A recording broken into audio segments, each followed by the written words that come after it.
Remain standing as we read God's Word together. That's one of my all-time favorites, that hymn. Thank you, Music Ministry, for leading us in that today. We are in Matthew chapter 9.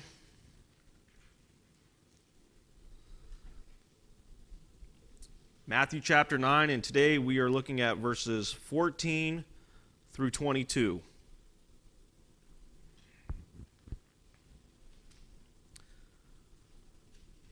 Then the disciples of John came to him asking, "Why do we and the Pharisees fast, but your disciples do not fast?" And Jesus said to them, "The attendants of the bridegroom cannot mourn as long as the bridegroom is with them, can they? But the day will come when the bridegroom is taken away from them, and then they will fast. But no one puts a patch of unshrunk cloth on an old garment, for the patch pulls away from the garment, and worse tears results. Nor do people put new wine in old wineskins. Otherwise the wineskins burst, and the wine pours out, and the wineskins are ruined. But they put new wine into fresh wineskins, and both are preserved." While he was saying these things to them, a synagogue official came and bowed down before him, and he said, "My daughter has just died, but come and lay your hand on her, and she will live." Jesus got up and began to follow him, and so did his disciples. And a woman who had been suffering from a hemorrhage for 12 years came up behind him and touched the fringe of his cloak. For she was saying to herself, if I only touch his garment, I will get well. But Jesus, turning and seeing her, said, "Daughter, take courage. Your faith has made you well." At once the woman was made well. Let's pray. Father God, I pray for eyes of faith as we look upon your word. I pray that your Holy Spirit is preaching to every listener of these words, Lord, and I pray that you are glorified and magnified in our sanctuary through the reading of your word. May you be glorified here today, Lord, and may you be praised for the goodness of your word and the proclamation of your word. It's in Jesus' name we pray. Amen. You may be seated. A lot of talk lately about the role of faith and works. It's kind of making this comeback, and it seems to be a lot more confusion in these talks than any type of clarity. And it's always good that we take a bit of a historical self-evaluation. By the way, the subject of works always kind of comes up whenever you see the culture kind of descend into chaos, and people want ethical behavior again, and so just the topic of works always comes up when you see a culture going into madness. And so it's good that we always take a bit of a historical self-evaluation. So many of us in this room look back and we say we miss the good old days because we remember a time where, well, a time that's not now. It's not like how things are now. There was a time before the chaos, and we look back and we say, man, we miss the good old days. But we have to be careful not to make an idol of our past, and we have to remember that our past was not perfect. We never lived in a perfect time. As a matter of fact, you go back in your memory banks about 20 years ago. 20 years ago, you might have been at that moment in time going back and like, man, we missed the good old days. And it's just always that cycle. But we got to make sure and be careful that we're not making an idol of the past. There was never a perfect time. I think if we can call anything of our past, we don't call it perfect, we just call it slightly more peaceful. There was a time that was just slightly more peaceful. Even when the world was at war, people still look at that as a more peaceful time as far as their own community goes than what they're seeing now. As devastating as wartime was for so many people, what they remember during those times is how people band together. That's the memory of it. During World War II, the country was united in a very strong way. People today look back on that unity that took place in American history and how the American citizens united together. And some people look back today and they say, well, they were manipulated through propaganda. And while it is true that the military did attempt to make celebrities out of certain men and women within the military, and they did make attempts to make the American public more optimistic about what was taking place in the war. The country didn't band together because of some radio program. You know, people didn't have TVs in their home at the time. When they were watching the news, it was because they sat in a theater, they paid for a ticket, and in between shows, there was all different types of commercials and news reports. And when they saw these news programs, they weren't manipulated in that way. That wasn't the reason why they banded together. The people band together because they had loved ones overseas fighting. So many men and women went overseas, but it was more men than the women that went over. And this left many wives and mothers back at the home front. They were forced to keep things together. Their sons and husbands were gone, but work still needed to be done. Things still needed to be provided for. Their sons and husbands overseas needed equipment. And so they kept things together because the men were off fighting, but there were still responsibilities back home. It wasn't for protecting the companies for the company's sake. It wasn't even protecting their spouses or the kids' jobs while they were away doing things. It was to help. There was a need, and people came in and helped where that need was, and much of what people did back then provided for those men and women overseas. So it wasn't just for the sake of preserving, but it was for the sake of providing. So people were banding together to fulfill needs. It was even when we had so many American lives overseas, there was this unity that you could not describe. People just band together, and it had nothing to do with making a celebrity out of specific military men, or had nothing to do with certain radio programs. It had nothing to do with that. There was a call, and people answered that call. During the 9/11 attacks, I remember watching it happening live. Some of you may have watched it live when that happened. I remember I was getting ready for school that morning. My auntie was over. She was dropping off her son to be watched that day. It was early in the morning. We were watching the news live. Can you believe this? Can you believe this is going on?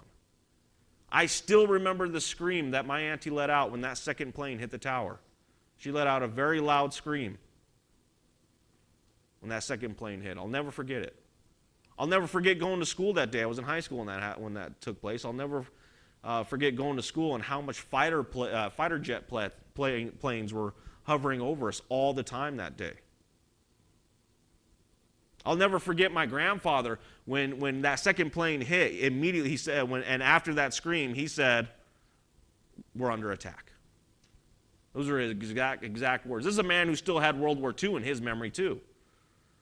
And the moment that second plane hit, he knew we're under attack. And there was a brief moment there. It was kind of like my last memory of it, to be honest. It was like my last memory. But there was a brief moment there when right after that attack happened, the American people were united. I mean, it didn't, like, there was no, it was like politics didn't exist anymore. This was shortly after an election.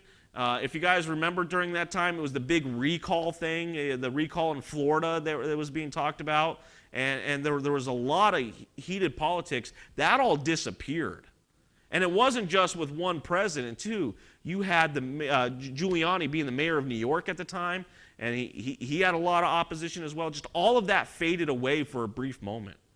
And everyone was united. And everyone was gathering together, and they were crying together. They were mourning together. And just the silly things that we have let separate us did not exist for a brief moment. But not only were people united, there was a brief moment where the churches were flooded right after that. When people felt attacked, they went and they flooded the churches. People were desperate for hope. They were desperate for answers. And I have no doubt in my mind that there were many people who came to saving faith simply because of the events of 9/11. But that unity and the flooding of the churches, it didn't last long. It didn't last very long at all. Politics reared its ugly head. People began to question a lot of things. It was just slowly started to disappear. It seemed like it never got back to it either. It just seemed like we've always been progressively getting worse from there. But some of us have seen it. Some of us remember that unity. Some of us remember what took place after that. And some of us experienced it. And sometimes you look back at that, and you look at the past, and you say, man, I miss it. And I think that was the last time in my memory that I can think of where our country was kind of really united. I can't think of a time after 9/11 where we kind of went stuck together like that, like we did. I think that was the real last time. And it just progressively got worse. And one of the things we have to recognize, some of the issues that we're seeing now today, and how we're just watching this culture and this society just kind of go into madness, we have to kind of go, hey, we might be some of the reason why this is taking place. We might be the reason, the cause for all this. Not specifically us in this room, but Christian culture in general may be responsible or has to own up to some responsibility to the reason why things are the way they are now. Hindsight is always 20/20. Always. Looking back, I should have done this. Looking back, we could have done that. And it's easy for us to look back in history and say, hey, this is what they did wrong. And I'm talking about Christian culture in general, just Christianity in general. But to be in the middle of instead of looking back and to be in that mist, it might have been a little bit more difficult to recognize the errors. So when I stand up here and I look back at history and I say, hey, this is probably where we went wrong. This is probably where we should have turned left instead of right, or right instead of left, or whatever it may be. That's one of those hindsight things. That's easy for me to do. Living in the middle of that, though, who knows? Now, there have been people who have spoken out about some of the Christian trends back then at that time. There were faithful ministers that said, hey, you know what? We better be careful. Watch what we're doing. Hey, we're stepping into some muddy waters. And each one of those men, they were chased away. These men have gone down to some of the greats, by the way. And to give you a couple of examples, Charles Spurgeon was one of them. Everybody has pretty much heard of Charles Spurgeon. He was chased away from his own denomination for speaking up. In the 1800s, he said, hey, be careful. You guys better watch out. This is going to lead to something bad, and it did. Arthur Pink was another one, a very well-known Baptist, chased away. He was an Englishman, came to America, preached here, was chased out of America. Then went back home to England. He was chased out of his hometown for telling the truth. This man and his writings are highly revered by ministers now. And this was 1930s. One of the things that could have been our mistake that we look back on, and it was our mistake that we made back in the good old days when we say those were the times. One of the mistakes we probably made and didn't recognize was that we tried to make the world behave like Christians when they weren't Christians. We were demanding that the world act like Christians when they weren't, in fact, not Christians. And that was probably one of the biggest mistakes we have made. Now, we've talked about Christianity and American history before, but as a brief reminder, in the 1800s, you had the circuit rider preachers. We talked about those guys. America was developing. It was growing. People were expanding. They were building new towns. The railroad was expanding, and they had to build these towns, these shops, and everything where the railroad was going. And so you had preachers who traveled horseback to get the gospel message to these towns. And these towns were always of the most depraved people you can think of. There's a reason why the Wild West was called the Wild West. And so the circuit riders would go out there, and this may have given people the wrong impression about preaching, because you couldn't stay in one spot and minister for a long time and really teach the people the truth of Scripture from forwards and backwards. You just kind of had to get to the gospel message and move on to the next town. And that may have given people the wrong impression of what church is and what preaching is. Through that, we may have lost what made the church so strong, what made us so brave in the first place. And a lot of that was our confessional heritage, being confessional body of believers, and being covenantal in our hermeneutics and how we translate the Scriptures. It's not that the church strictly stopped doing those things or stopped being those things. It's just that the church stopped emphasizing those things, and then the people in the pews lost sight of that. Because again, you can't stop and teach every single point. They had to keep moving. And while there have been many pastors who were preaching confessionally and based their confession of faith and preaching covenantally, and that was part of their theology. That might have been the motivation behind their preaching. It wasn't being taught to the people in the pews, and the people in the pews lost sight of this, and eventually that has a bearing effect on the next generation. And somewhere within our history, we just stopped being so gospel-centered. And then we became more focused on the behavior. So we demanded people act a certain way. And we demanded they act a certain way in our culture and in our society. But we never concerned ourselves of whether or not they had the faith or not. We were just more concerned if they acted like it. This is the way you behave in our culture. And you better behave this way in our culture. But we never concerned ourselves of whether or not they actually believed it or not. We weren't gospel-centered. There was a moment in American history where we look back at those good old days because it had a system, because people were more disciplined, but it was without the gospel. We were demanding people act a certain way, but we were not preaching the gospel to them. Instead, we were preaching morality, and that's not the same thing. We abandoned the gospel, and we started preaching morality. It got to the point where people were like, hey, why can't we have a sermon about, and it was some moral issue, but it was not Christ and Him crucified. We didn't stop ourselves and were concerned with whether or not this person we were talking to and telling them to behave ethically, if they had the faith that caused us to behave ethically. So, people would celebrate when a troubled marriage didn't get divorced, but they didn't celebrate the fact that they had faith at all. It was like, good, you did the right ethical thing, and that's all we're concerned with at the moment. And that was back, like, say, when divorce was like, you didn't do that in a culture, because that's the kind of culture we've created. You behave a certain way, but we weren't concerned about the faith. Hey, as long as you didn't get divorced. But we never concerned ourselves with their actual salvation. Do you guys see the difference I'm trying to make here? It's really hard to make that distinction without trying to undercut anything. And I'm not trying to undercut anything, but what I'm trying to communicate is we abandoned the gospel and we told people you better look a certain way rather than actually be saved. We didn't stop and give the gospel to the people who had the broken marriage. We just said you just don't do that. And eventually what we created was a culture that was strictly works-based, without faith. That's what we created. Not only were we not gospel-centered people, but whenever they behaved a certain way, we were the first ones to protest it.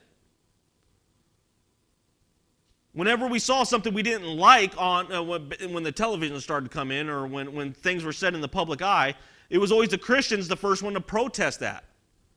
And we were the first ones to demand change. You better change your thoughts. You better change your positions because this is not the culture we demand.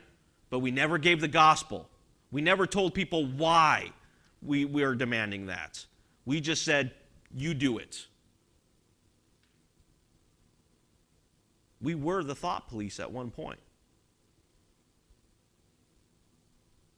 We told people you better act a certain way, but we didn't preach Christ and Him crucified. Of course, some people did. I'm painting a broad stroke here.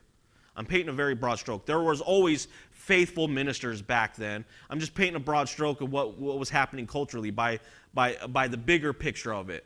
There was always faithful believers. There was always faithful preachers. But what we need to look back, when we look back at history and the history of the culture and some of the social and societal norms, that when people broke it, we didn't meet them with the gospel. But we met them with like, you don't do that kind of stuff and you don't ask why. We just don't.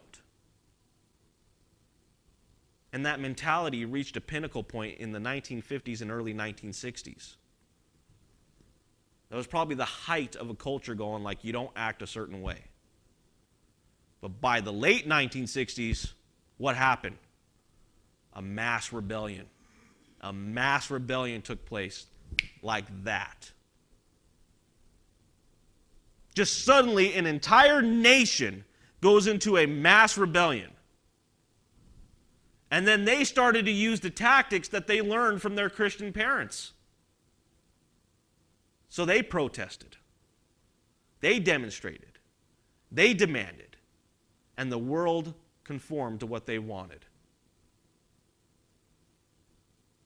They did exactly what they were taught to do, just for a different cause. This is the 1960s hippie revolution, eventually led to the Roe v. Wade thing. I mean, it's all connected, folks. It's all connected. They took the tactics that were used by their parents and grandparents and they used it against them. And ever since then, the church, in my opinion, has been on the decline. The attitude that this is a Christian nation, therefore we expect you to behave like a Christian fell apart, because that was what it was. This is a Christian nation, therefore you're expected to act like this, and that whole thing fell apart. It fell apart because we were expecting people to behave a certain way, but not actually have Christ himself. We were not concerned with their faith. We were not concerned with their spiritual condition. We were more concerned about how people were behaving in the public life versus their sinful condition and the cure for that sinful condition. And it's only grown worse. And now we have a movement taking place today where the haters of God are now the ones defining what they think purity is. And to them, purity is everything against God. And now they're demanding that we conform and that we behave like they behave. And now they are being the thought police.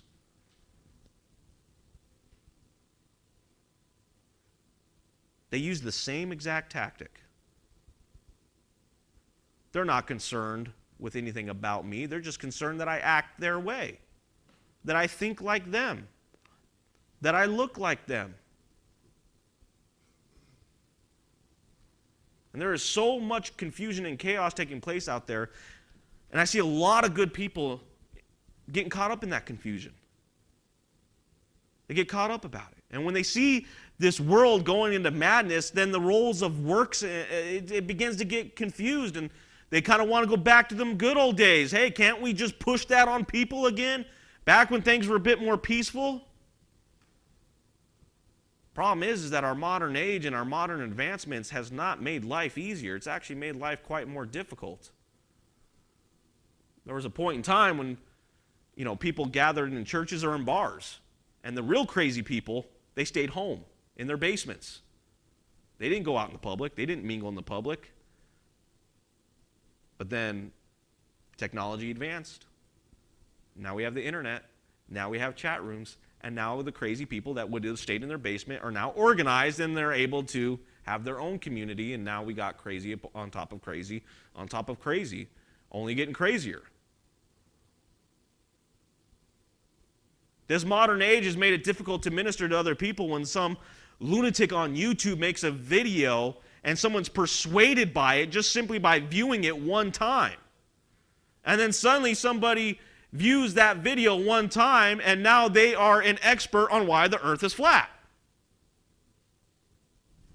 I'm having conversations like this all the time.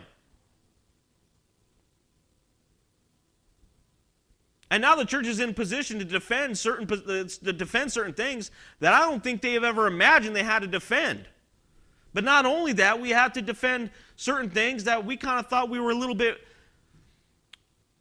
that we had better control of, such as sola fide, by faith alone, to our fellow Protestants. We're doing this all over again.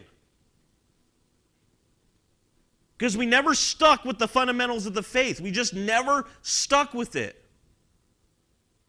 And part of the fundamentals of the faith is preaching Christ and Him crucified, and we don't negotiate with that. We don't bend on that. We proclaim the Savior. There's always consequences when we demand people look a certain way rather than actually ministering to the heart of the issue. And today's reading of Scripture will hopefully help us kind of consider our own history and the time of when Jesus was walking. So let's dive into our text for today and consider what I'm saying now. Look at verse 14. Then the disciples of John came to him asking, "Why do we and the Pharisees fast, but your disciples do not fast?" Hopefully this kind of clicks a little bit with what that introduction. The first word that we see is that word "then." And that's tying us back to the events that we looked at last week, or the events prior. If you remember from last week, we talked about Matthew being called and how Matthew invited Jesus back to his home and gave him a meal, and he invited other tax collectors and sinners with him. And so here's Jesus, and here's these tax collectors and sinners, and the disciples, and they're all dining with Jesus in this one place. And the Pharisees showed up, and they're angry. They are angry that Jesus is doing this with these people, and they're trying to persuade the disciples to look at Jesus in a negative light. And they said, "Do you see what's taking place here? You see what's taking place? You see what he's doing with these sinners and these tax collectors?" And now here comes John's disciples, the Baptist, that is, John the Baptist disciples, and they're angry too. Because these people are feasting. And so we seen last week Jesus spoke with the Pharisees and he confronted the Pharisees. And now we see the disciples of John coming, and they want to know also. Now the other Gospels at this point, they say at this point John the Baptist is in jail. We know this from the other Gospels. But he hasn't been killed at this point. But he's been in prison. Now many of his followers, they stayed together, and it kind of grew into a cult. The followers of the Baptist. We see this following in the Gospel of John. We also see the same following in the book of Acts, and they were confronted. They kind of became a cult in a way. And not only do we see them in the book of Acts and the Gospel of John, but there's other extra-biblical historical resources that talk about this cult in early church history. Kind of gives a testimony to the words that we're reading here. But after John the Baptist was in prison, then after his eventual murder, a cult did rise that started with his original followers. In Matthew's account, we were told it was just the disciples of John that came to Jesus asking him. In the other accounts, we read that it was both the disciples of John and the Pharisees asking him this question. I think Matthew gives us the same picture, just people refuse to kind of see it that way. The disciples of the Baptist came at the same time the Pharisees were questioning Jesus, and they were already in communication with Jesus. And while they were at that point, that's when we see John's disciples come up and they ask the question. And there's no doubt in my mind at all that the Pharisees were there kind of going like, yeah, that too. What's going on with that? And so they asked Jesus, why do we and the Pharisees, and there's another reason that you could see that the Pharisees were included, why do we fast but your disciples are not fasting? And the fact that the disciples of John included the Pharisees in this makes it clear, and it's in the present tense, that they were present and they were curious about the same thing. So we should conclude that in Matthew's account, both they and the Pharisees are inquiring about fasting in this very moment. Now, chances are what they're asking about is not the biblical fasting that Moses gave, according to Jewish tradition, but rather it was a Jewish tradition that they developed over the years. And so they fasted several times a week. Usually it was like a Monday, Tuesday, and Thursday where they'd take time to fast. But then also whenever it was mandated. There were certain mandated fasts. So if it didn't rain, they would mandate that the people would fast. And then if the rain never came, okay, you need to continue to fast. And they would alternate days until the rain came. And so sometimes during drought seasons, there was mandated times of fasting. We don't know exactly what it is at this point in time. We just know that they were in the moment of fasting and they're witnessing, the disciples were not. So it's hard to say if there was an edict given at this point, but one thing is for certain, they're mad. The disciples were feasting while they were fasting. I mean, this is probably something they expected from Matthew. This is probably something they expected from his friends as well that were seen as the sinners and the tax collectors. But they want to know why the disciples were not fasting. Instead, they were feasting with sinners.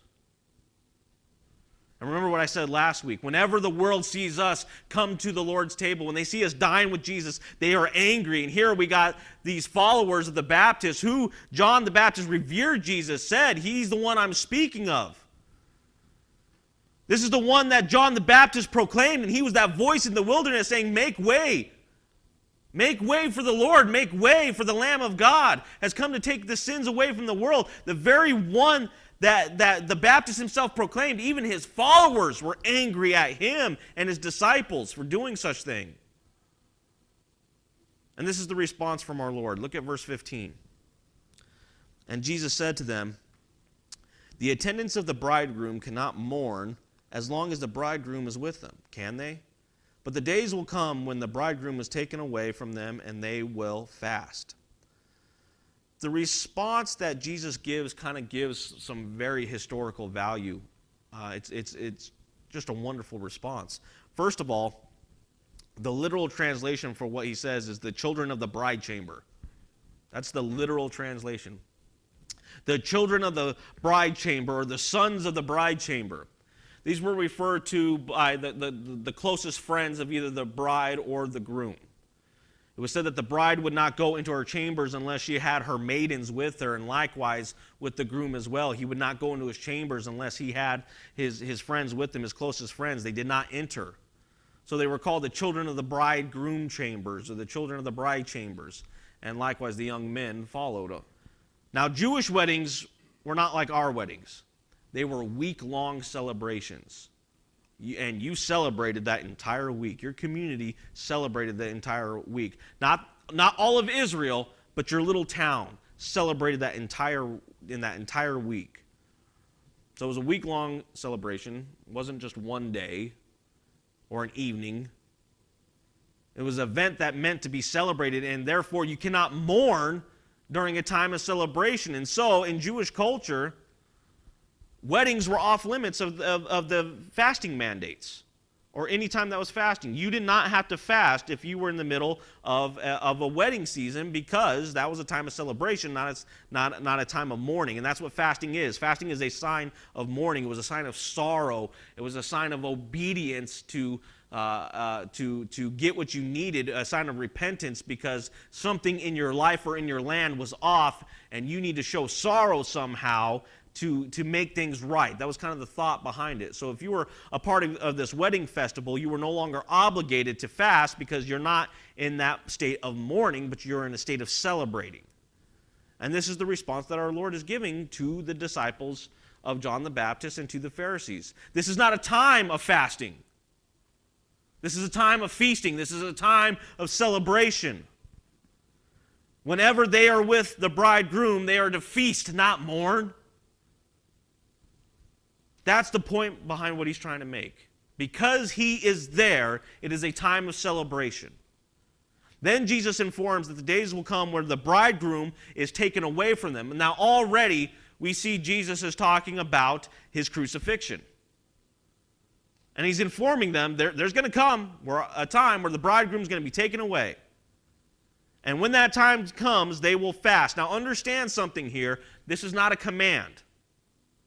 Jesus is not giving a command, he's giving a prophecy. He's saying, when I'm taken away, this is what they will do. And that's exactly what the disciples did. It's exactly what they did. He then follows up with two analogies. And so let's read these two analogies. Verse 16 and 17. But no one puts a patch of unshrunk cloth on an old garment, for the patch pulls away from the garment, and a worse tear results. Nor do people put new wine into old wineskins. Otherwise the wineskins burst, and the wine pours out, and the wineskins are ruined. But they put new wine into fresh wineskins, and both are preserved. Now both of these metaphors have similar meanings. The one in verse 16 is that of an unshrunk cloth, and using that unshrunk new piece of cloth to patch up a piece of an old worn-out garment when it hasn't had any shrinking done, when the new cloth hasn't had any shrinking done, and they use it to patch the old garment. If it gets wet again, it's going to shrink, and the garment's going to tear. Now you have to understand, their clothing was made a whole lot stronger than our clothing. They were much thicker garments. They were sewn and stitched together a lot stronger than what, say, our shirts at Walmart would be. It's not apples to apples when we talk about how our clothes are made and how their clothes are made. Our fabric is fairly thin. Theirs was quite thick, quite strong. And so when you're patching up a piece of fabric, you're patching up an old garment that is worn out, when you consider how well these things were made and how well they stitched these patches on, they weren't just some loose thread. They were well stitched together. So when that new patch goes to shrink, when it gets wet and it shrinks, the new patch is not what's going to tear, neither is the new threading that you use to patch it together, because it's newer, it's stronger. The older garment is what's going to give out because it's weaker. And so that's what he means by that. When the patch goes on there and it shrinks, the older garment is going to tear even worse than the original, the reason why you had to patch it in the first place. The second analogy is that you don't use old wineskins to make new wine. You don't take new wine and put it in the old wineskins. They would use animal skins for the fermenting process of wine. And so when they said new wine, that was wine in its fermenting process, and it was in the middle of that fermentation. And in that process, there's a lot of gases developing. There's a lot of things going on in that process. And so those skins need to be strong. They can't be weakened or brittle because they're going to expand. The constant moving is going to be going on in there. And so to put them in an old wineskin, it's not going to have the same strength, and it's going to burst. Just everything that's going on within there. Then you lose your wine, which is a delicacy during this time, and it was the safe way to consume liquid, as liquid was not typically clean. You don't want to drink salt water. That won't be good for you for very long. You also didn't have way of filtering water. There were some natural streams, natural ways of filtering through rocks, but it wasn't abundance. This was a way you cleaned your drinking water, and so it was quite the delicacy to have wine during this time. And so you put the new wine in the new wineskins, and both the wine and the skin is preserved during that moment. Now, we're not told exactly the connection that Jesus is making here. We're just not. There is enough there for us to point out what is clear. In the broadest stroke of what he is saying, in the most general sense of what Jesus is saying, he says, don't take that which is new and try to put it onto something old. That's the general concept here. You don't take the new wine and put it in the old wineskins. You won't have preservation at that point. It doesn't preserve. And likewise, you do not take a new unshrunk patch and put it on an old garment. Both will lead to its destruction. That much is clear. People then now debate on what Jesus actually means. Is this in reference to the old covenant? Is Jesus saying the old garment or the old wineskins is the old covenant, and he's talking about the new covenant, and they don't mix very well, so you don't mix the new covenant and the old covenant? There are some out there who believe this. They believe that Jesus is saying that very thing. I'm not one of them. I do not believe that for a moment, because Jesus does not speak little of the old covenant, ever. He does not speak lightly of the old covenant. Further, he has emphasized so much that he did not come to abolish the old covenant, but to fulfill it. So the historical position of this text was not what people make it out today, that he's saying, hey, new covenant good, old covenant bad, don't mix the two. But the historical position from our brothers and sisters in the past has been that he's not talking about the old covenant, but he's talking about the tradition that the Pharisees created. And it's an old, worn-out tradition, religious system that was seen as extra biblical, but not actually biblical. That means that their traditions and commands and the rules that they came up with, they're old, they're tired, and they're not given by Scripture. Rather, what they've done is they've created their own traditions, and they still called it a religious observance. So the idea is that you cannot take these disciples or these tax collectors and put them onto this old garment because it's just not going to work. That Jesus did not call these people to be conformed to their ways. Rather, he was saying that they need to be conformed to his ways. And that taking this good patch and putting on the old, he's not going to allow these people to be conformed to their ways, but they need to be conformed to his ways. In addition to this view, it was also viewed that, and I'm talking about the historical position, by the way, that To make demands on new converts immediately leads to their destruction. Now that's a slightly newer view, but it is fairly old.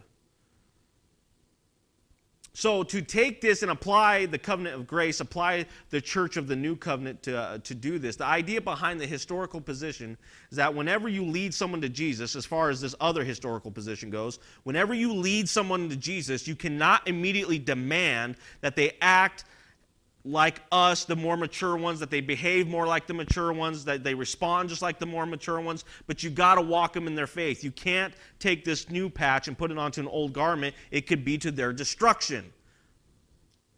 There's the two appropriate ideas. Again, Scripture does not give us the exact connection here, but some people have viewed rather you go through the proper process of allowing these people to walk in their faith.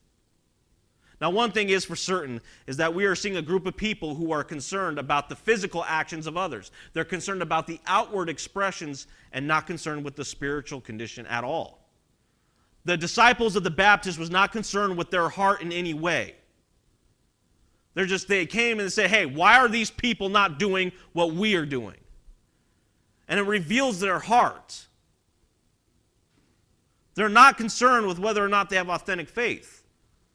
Just the outward works. And then this account ends right here because there is an interruption that takes place. So let's look at and see what happens. We're going to look at verses 18 through 22 together. While he was saying these things to them, a synagogue official came and bowed down before him and said, my daughter has just died, but come and lay your hand on her and she will live. Jesus got up and began to follow him, and so did his disciples. And a woman who had been suffering from a hemorrhage for 12 years came up behind him and touched the fringe of his cloak. For she was saying to herself, if I only touch his garment, I will get well. But Jesus, turning and seeing her, said, daughter, take courage. Your faith has made you well. At once the woman was made well. Now, we don't have time to cover everything within that.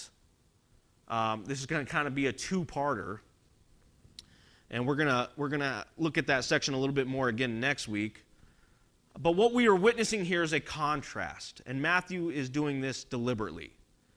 Here's a group of people who were more concerned about the works and the outward expression of it all. How come these guys are not doing what we are doing? How come they're not behaving just like us? And then there's the contrast. All of a sudden here comes this official from the synagogue, and he bows down before Jesus. He didn't concern himself with who Jesus was dining with. He didn't concern himself with what they were doing or what the disciples were doing. He just bows down right before Jesus and he says, my daughter just has died. But if you come and lay your hand on her, she will live. Now, we don't see any words from our Lord. He just gets up and he follows the man. And the disciples, they get up and follow Jesus. And while they were on their way, here comes this woman who has been suffering with this hemorrhage for 12 years.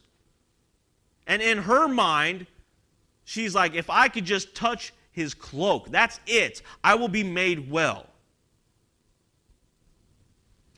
I just got to reach for what touches this man. I'm just reaching for him. I don't got to do anything else but just reach for what this man has touched, and I will be okay. And we don't really know how she got to that point, but we know that that's where she was at in her mind. And Jesus turns around and says, daughter, take courage. Your faith has made you well. And at once that woman was made well. Now, this is not an argument that if we hold certain relics that we believe to be holy, suddenly we will be made well again, as some people believe, especially in early Catholicism. They claim that they still have the head of John the Baptist, and you can go, at one point, they would allow people to come and see it and pray to it and get healing from it and all kinds of stuff. This is not an argument for that. But rather, it is about a woman's devotion to be with Jesus. That's what we're reading about.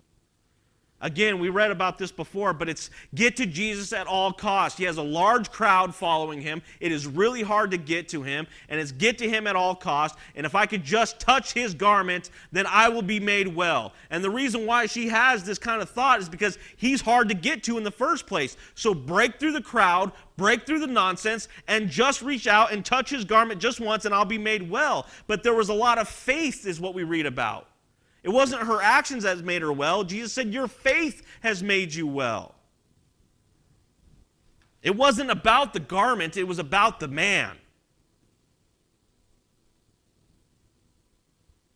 And while that may have been her thought, hey, I just gotta touch this and that's it, we read that there is a great amount of faith in her. Jesus was not looking at her hand touching the cloak. He was peering into her heart and said, your faith is what made you well. And what was within your heart led to these very actions that you are committing right now. Right or wrong, but your faith is what's leading you to do these very actions, to do these very works. It was her faith that gave her the drive to get closer to Jesus, striving her towards Jesus. Are you seeing the contrast here? There was a group of people who were just concerned about the outward expression of it all. That's it. They had zero desire for the Messiah. They had zero desire for the man who has caused people to get up and walk. They didn't care about any of that. Why are you guys not behaving like us?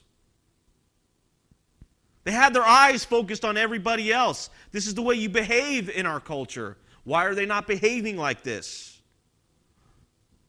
Meanwhile, we see two people who have this great faith, and they're not concerned with who Jesus is dining with. They're not concerned with what he's eating and what he's not eating.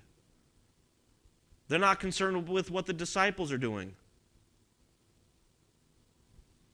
And some people could just sit there and say, hey, accuse these people of only wanting Jesus because of their circumstances. But isn't that slightly true of us all?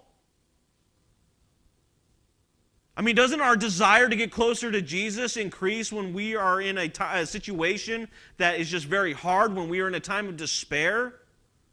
When we're discomforted in some way or we're not at peace? Don't we draw closer to God when we just need him, when we're in that moment of desperation? Isn't that true of us all? That we desire to be rescued at times. We desire to be rescued from the very situations we get ourselves into. That we mourn over our children and what they're doing and our grandchildren. That we plead for their lives and say, God, rescue them. I'm so concerned about them. When you see the hurt that a loved one's causing to themselves, don't we go to the Lord and plead with him? Yeah, we do the same thing. Don't we all cling to Christ when life just goes off into derailment? Of course we do. And we have the great honor and privilege to do those things. And we should do those things. But what we need to recognize is that there is an attitude that Jesus honors and there's an attitude that Jesus rejects. When we get so caught up about the outward expressions of things, we are not behaving like Christ. Don't mince my words. And don't put words into my mouth. I'm not saying we allow sinful behavior. That's not the point I'm trying to make. Hopefully you haven't thought that, but that's not the point I'm trying to make. Because Christ does not allow sinful behavior. Rather, it is about the heart of the issue. And where do we exercise grace? We demand repentance all the time because Christ demands repentance. But we do it in a graceful manner. And it's hard to say what that looks like every time because it's never going to be the same in every situation. No two situations are the same. I'm not going to deal with the adulterer like I deal with the thief. And I don't deal with the liar like I deal with the drug addict. It's not apples to apples. In my experience, the addict needs more of an iron fist than a loving heart. In my experience, if you show the addict an over amount of grace and an over amount of love, they take that as a sign of weakness and they abuse it, and they will take it to their advantage. Last week I shared a little bit about my drug addict mother. I've seen it time and time again. And I've seen it with anybody who is willing to show just the slightest amount of grace. I've seen it abused.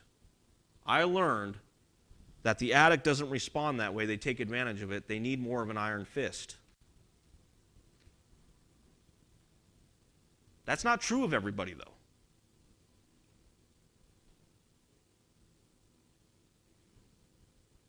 Some of those people I'm going to be way more firm on than others. It just depends. That's what I mean by no two situations are alike. But it's not going to be without grace. It will always be in grace and in truth. Sometimes an iron fist is graceful. We're told in the Scripture, do not spare the rod from your child, the rod of discipline from your child. It's for their good. Sometimes being firm is an act of grace. Jesus brought the truth to the disciples of the Baptist and to the Pharisees. And sometimes he brought it in a way that was very firm. Sometimes he brought it in a way that was very graceful. And whether on the analogy is that he's giving is that you can't overload a new convert, or you can't take something new and patch it onto something old and it just doesn't mix well. Whatever the meaning is, it is clearly an attack on their invented religious system. There's a clear contrast that's here. One thing is for certain, based off this section of Scripture, is that authentic faith is always rewarded. May not always be rewarded the same way, but authentic faith is always rewarded, and not the works of man. It was not the woman grabbing Jesus that made her well. It was her faith that made her well. And when authentic faith is present, then the works are a delight to our Lord's eyes. Because it is faith that is appealing to our Lord and pleasing to our Lord. They're not the outward expression. In Genesis chapter 4, we see two brothers bring an offering. God accepted one and rejected another. Only one of those offerings were brought in faith. And the other of those offerings was just a mere outward expression, but without faith. You see, without faith, it's impossible to please God. And in our own American history, we were demanding people behave a certain way that was unpleasing to God because we were not ministering to their hearts. We were not getting to the core of what was truly wrong. We were just telling them to behave a certain way, and in our own way, we were dishonoring God. We were teaching people to be unpleasing to God because we were telling them to do the works without faith. We were not concerned with their faith. We were slowly but surely raising a dead faith, a dead works. So if there's anything that we can learn from these historical events that we are reading, it's that we need to make sure we are always ministering to the heart of the people. We don't demand conformity to Christianity. We demand repentance.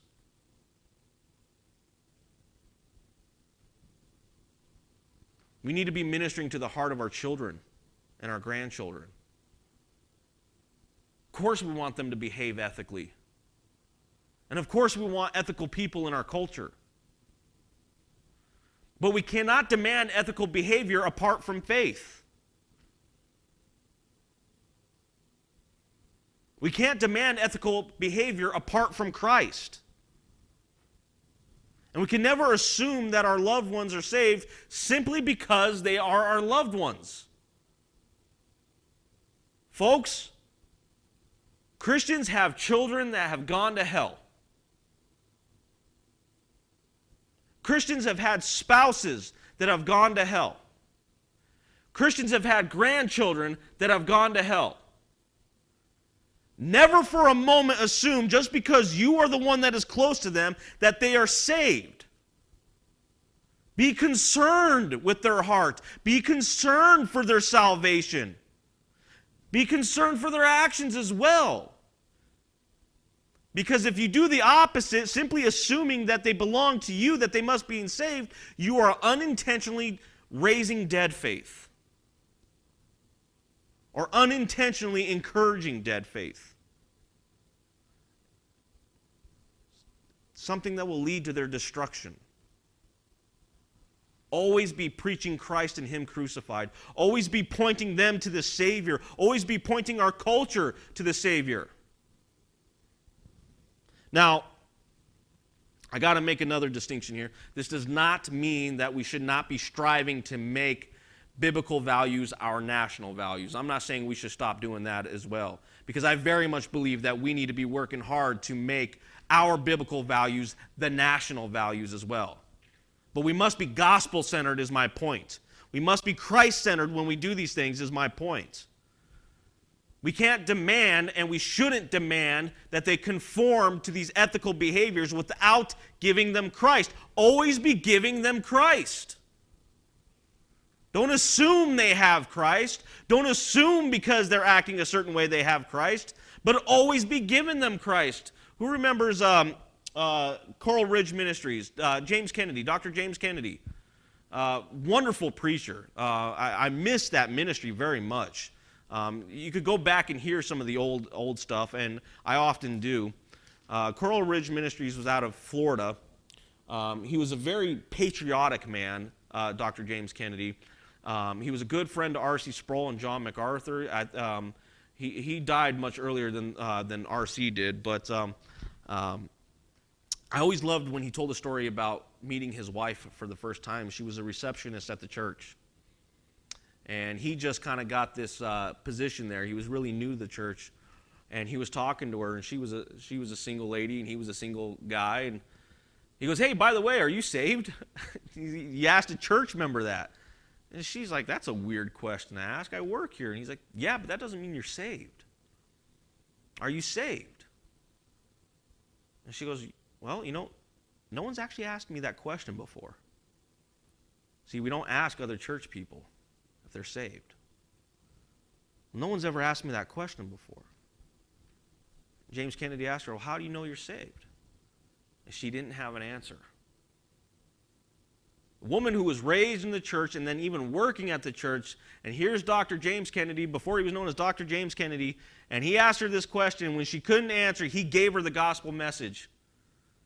And by her own testimony, she says, "That was the moment I received Jesus. I was raised in the church. I worked there. I didn't receive him until this man came up and asked that simple question." Then he put a ring on it, married her. And he had a wonderful ministry, and he's one of the titans of our time. I greatly respect Dr. James Kennedy. He was worried about her heart. He didn't know this woman. He just asked. So we need to encourage our fellow brothers and sisters in the faith, and we need to encourage them in their faith. And we need to proclaim the gospel to lost souls. Demanding conformity is not going to change things. Preaching the gospel, preaching Christ and him crucified is where transformation takes place. In the meantime, we strive to make our nation better by proclaiming the biblical values, by making us a nation that honors God. I believe that very much, but we need to be gospel-centered and Christ-centered through it all. We need to be like the woman who is striving at all costs to grab for Jesus. And we need to do it in faith and not in appearance. And there's a difference. Are you saved? If so, how do you know? We're going to sing a song here, a wonderful song, after we come to the Lord's table, called Trust and Obey. And trust is what authentic faith is. That we trust in the one who came and took our sins on our behalf, and that we trust that he actually took those sins. And obedience is the proper response in faith. That's the only logical proper response. But apart from faith, you cannot please God. Are you saved? And whether or not you know it is, do you trust that this man stepped in history, this God-man, the second person of the Trinity, stepped in history to take the sins that you have committed, and do you trust that when you die, you will be present with him? If the answer is yes, I trust that wholeheartedly, then you are saved. But if you don't know, then you need to come talk to me. And if you don't know, I encourage you to come up and talk to me. But we need to strive after Jesus like this faithful woman did. Do it in faith and not in appearance. Let's pray. Father God, I am so grateful for today's message and the contrast that you have given us. Father, teach us to just to have a heart of devotion to you at all times, Lord. Not just for times when we need healing, Lord, but when we need just to be encouraged or lifted up or just to be closer to you. Teach us what it means to strive, to break through all the nonsense that surrounds us, to reach for you and you alone. Our hope, our faith, our very existence is found in you, Lord. Remind us that life is being in you.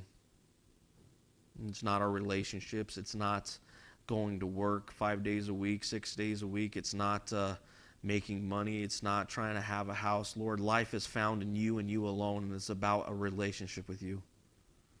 It's about communion with you. It's about fellowship with you. And so, Lord, teach us what it means to live. I thank you, Lord, for today's message. It's in Jesus' name we pray. Amen.